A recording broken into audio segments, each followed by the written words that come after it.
сожалению, вирус меняется, он мутирует. И на сегодняшний день в мире, так и в Чеченской Республике преобладающим штаммом является индийский штамм, который называется дельта-штаммом.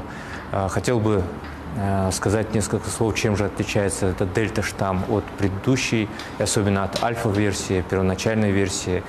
Дело в том, что это прежде всего высокая его заразность. Вирус мог заразить, один пациент мог заразить 2–2,5 человек, то на сегодняшний день один человек может заразить 6 человек. Это говорит о том, что вирус быстрее распространяется. Кроме того, риск попасть в реанимацию и риск летального исхода, риск смерти на 50% больше, чем у первоначального штамма. И еще особенность, очень важная особенность, это то, что болезнь омолаживается. К нам все больше и больше поступает детей. Возрастной диапазон – это 30–40 лет. И хочу при этом сказать, что заболевание протекает тяжело, речь идет о невакцинированных.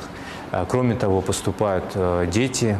Дети уже не бессимптомно переносят, как ранее. К сожалению, выраженная клиника, изменения на компьютерной томографии в виде матового стекла, то есть полноценная вирусная пневмония. Вакцины также эффективны при дельта-вирусе.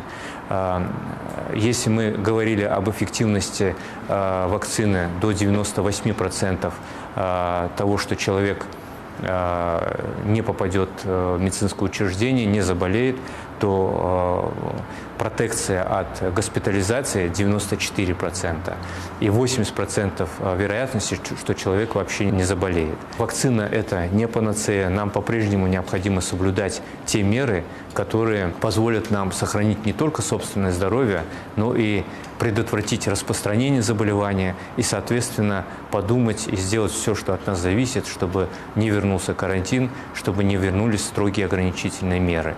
Это соблюдение социального дистанцирования и, значит, при больших скоплениях людей обязательно применять маски. Желаю вам всем здоровья, не болейте.